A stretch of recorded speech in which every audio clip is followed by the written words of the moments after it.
आज की ताज़ा खबर की शुरुआत हम इंडिया कंजम्पशन स्टोरी के साथ करने वाले हैं। मैं एक न्यूज़ आज पढ़ रहा था सुबह। ओयो का ये वीकेंड का जो सेल रहा है या बुकिंग्स रहे वो मोर देन 3 लाख हुए हैं, 3.1 लाख। ये लास्ट न्यू ईयर के बुकिंग्स का भी रिकॉर्ड इन्होंने अभी तोड़ दिया है। देन ईज माई ट्रिप की भी मैं एक न्यूज़ देख रहा था, तो एयर टिकट्स के सेल या फिर गुड फ्राइडे की ये वीकेंड के जो होटल के बुकिंग्स है, रिसोर्ट के बुकिंग्स है, they are up by almost 50%।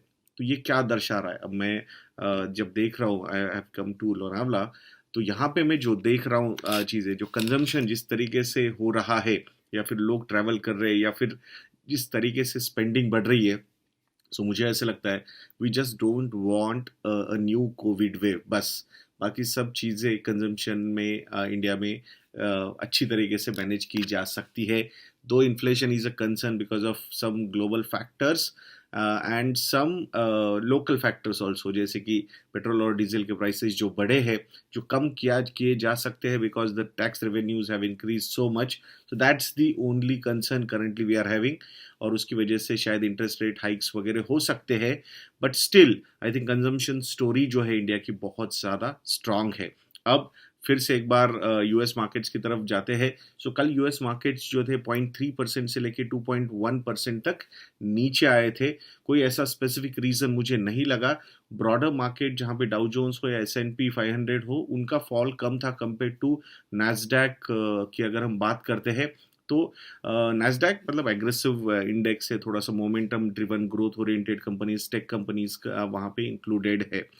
Then Brent crude की प्राइस अगर हम देखते हैं, that concern is still there. $111 पर बैरल पे ब्रेंट क्रूड के प्राइसेस अभी भी है, मतलब फिर से एक बार $3 ऊपर गए हैं। कल के कंपैरिजन में ऑलमोस्ट 98-90 डॉलर पर बैरल तक हमने वो प्राइसेस देखे थे, बट वहां से अब वापस ऊपर जा चुके हैं। Not a good sign for India.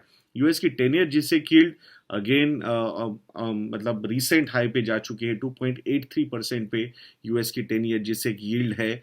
वो रेट हाइक्स के जो कंसर्न्स हैं, आई थिंक ये एक सी सॉ बैटल चलता रहेगा। किसी दिन कंसर्न है, किसी दिन नहीं है। किसी दिन इन्फ्लेशन एक्सपेक्टेशन के नंबर से कम आता है, बट ऑल मतलब 40 साल के हाई लेवल पे रहता है, फिर भी मार्केट पॉजिटिवली बंद होता है। ये सारी चीज़ें होती रहेंगी as a long term investor. ठीक है, good to know but nothing to worry from that particular front. अब इलॉन मस्क के बारे में बात करेंगे, तो इलॉन मस्क ने in a way hostile take over करने की कोशिश शुरू कर दी है ट्विटर को। $43 बिलियन का उन्होंने ऑफर दिया है, और ऑल कैश डील, मतलब पूरा का पूरा पैसा मिलेगा आपको, और I will buy those shares. Specifically promoters के पॉइंट ऑफ व्यू से अगर हम देखते हैं तो इसका इन अ वे बोर्ड की सीट ऑफर की गई थी। 9% का स्टेक भी ऑलरेडी उन्होंने लिया हुआ है। He has rejected that. Looks like कि कुछ अलग प्लान्स है, दो market is not enthused with his offer. कल आई थिंक ट्विटर के प्राइसेस नीचे ही बंद हुए थे, even after this particular news. 38% का प्रीमियम भी वो देने के लिए रेडी है at current market price. Still market is not that much enthused। Twitter का रिएक्शन आया है, we will see the proposal and then will react accordingly. तो उसके हिसाब से देखेंगे क्या होता है। देन इंडिया की वन मतलब सेकंड पोजीशन पे जो कंपनी है अंबुजा सीमेंट्स, एसीसी भी उसी का पार्ट है। सो ये कंपनी का जो प्रमोटर है Holcim, they are considering to sell their stake in Ambuja Cements. $9.6 billion का वो स्टेक है। They want to consolidate their positions all across world, and they want to concentrate on their strong markets, ऐसा उनका कहना है। I am still not able to understand कि India as a जिस तरीके से एक इंफ्रास्ट्रक्चर स्टोरी यहाँ पे बिल्ड हो रही है, तो वहाँ they do not want to have a presence. So it was surprising, but जो नाम आए हैं जो इसको एक्वायर कर सकते हैं, अगेन वो भी कुछ सरप्राइजिंग नहीं है। Adani group is interested in taking over this particular stake, ऐसा माना जा रहा है। JSW के साथ भी बातें चल रही है। इवन श्री सीमेंट जो एक लोक मतलब रीजनल प्लेयर है, उसके साथ भी बातें चल रही है, ऐसा न्यूज़ रिपोर्ट्स में पता चला है। I am not very sure कि एग्जैक्टली वो क्या है, but these are the news which are coming up. I am still surprised कि why they want to exit India. They want to consolidate their global operations, ऐसा उन्होंने कहा है, but still एक ग्रोइंग मार्केट में को छोड़ना, वो कैसे छोड़ रहे हैं, I am not able to understand. Then Mahindra and Mahindra ने 2.5% से व्हीकल के प्राइसेस बढ़ाने का डिसीजन लिया है। Major reason behind this hike is commodity price, जो प्राइसेस जो बढ़े हैं वही वो रीजन है। फिर स्टील हो, एल्यूमिनियम हो, ये जो कमोडिटीज है तो उनके प्राइसेस बढ़ने की वजह से ऑब्वियसली रॉ मटेरियल अगर आपका बढ़ेगा तो you need to take some actions. तो उसी धरती पे ये मतलब रिएक्शंस कंपनी की तरफ से आ रहे हैं। I think all across auto industry this is going to happen और दिस इज हैपनिंग, ऐसा हम बोल सकते हैं। One more big positive news for Tata power share holders. तो टाटा पावर के रिन्यूएबल एनर्जी बिजनेस में ब्लैक रॉक लेड कंसोर्शियम, जिसमें मुबादला इन्वेस्टमेंट कंपनी भी आती है, तो उन्होंने इन्वेस्टमेंट करने का डिसीजन लिया है। 4,000 करोड़ रुपए वो इन्वेस्ट करने वाले हैं। अराउंड 9.7% टू 11.35% के बीच में वो स्टेक ले सकते हैं। 2,000 करोड़ रुपए का फर्स्ट ट्रांच होगा और नेक्स्ट 2,000 करोड़ का ट्रांच आएगा I think by end of December 2022 और जून तक फर्स्ट ट्रांच आ जाना चाहिए। And effectively they will hold around 10.5% kind of stake in Tata Power Renewables. So valuation कितना निकाला जा रहा है? So around 34,000 to 40,000 crore rupees के बीच में ये वैल्यूएशन रहेगा टाटा पावर रिन्यूएबल का। एक चीज़ याद रखनी होगी, ब्लैक रॉक हो या फिर मुबादला हो, they are considered as private equity players. So 40,000 crore के अगर मार्केट कैपिटलाइजेशन पे वो आ रहे हैं, so they are not coming here for 8, 10, 12% kind of returns on their investments. They are looking at this opportunity, a big opportunity.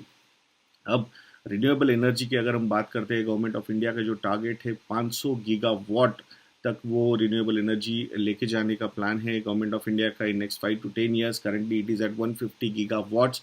अगर Tata power की हम बात करते हैं तो 1.5 गीगावाट की, सॉरी 4.5 गीगावाट की उनकी करंट कैपेसिटी है। They want to increase their capacity to 20 gigawatts in coming 4-5 years। That's the plan they are having और उसी ग्रोथ प्लान्स को फुलफिल करने के लिए दे नीड कैपिटल और ये कैपिटल आ रहा है from these private equity players. Private equity players coming at this juncture, definitely it shows the earning visibility and growth potential जो है इस सेक्टर में और इस कंपनी में अवेलेबल वो बहुत ज़्यादा है। सो इसीलिए टाटा पावर ये कंपनी आपकी रडार पे होनी चाहिए। Then next news is regarding demat accounts. तो FY22 के एंड तक 8.97 करोड़ डीमैट अकाउंट्स कंप्लीट हो, मतलब यहाँ पे ओपन हो चुके हैं, टोटल अकाउंट्स एग्जिस्ट करते हैं इंडिया में। तो लास्ट ईयर के कंपैरिजन में 63% से ये टोटल नंबर ऑफ अकाउंट्स मतलब इंक्रीज हुए हैं thanks to the discount brokers. मुझे लगता है ये जो पेस है वो बहुत ज़्यादा आया है। दो CDSL यहाँ पे मेजर फ्रंट रनर रहा है, इसका बेनिफिशियरी रहा है।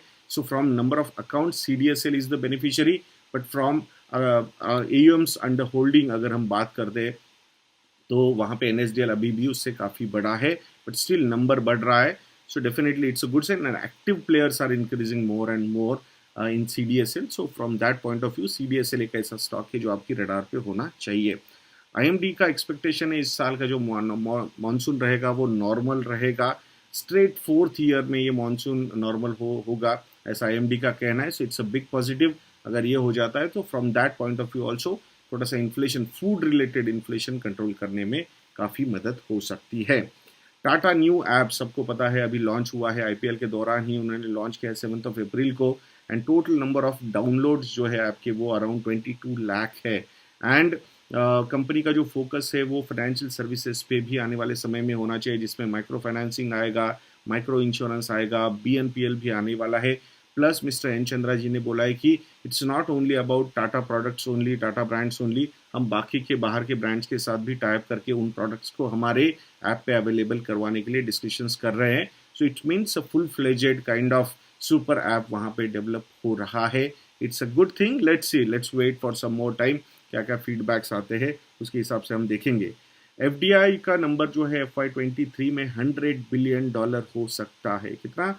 $100 बिलियन हो सकता है, ऐसा मानना है PhD chamber of commerce and industry. So last year was not that good compare to उसके पहले का जो ईयर था, बट $100 बिलियन का FDI इस साल आ सकता है। And by FY25-26 the number expected is around $150 billion per year.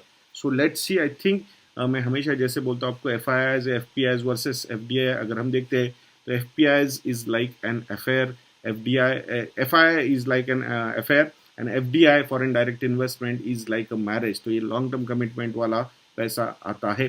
So always look at FDI number rather than FI number, ऐसा मैं सजेस्ट करूंगा. और इसी को प्रूव करने के लिए अगर हम देखते हैं तो FIIs कैसे बार बार अपनी पोजीशन चेंज करते रहते हैं, ये मैं बताता हूँ.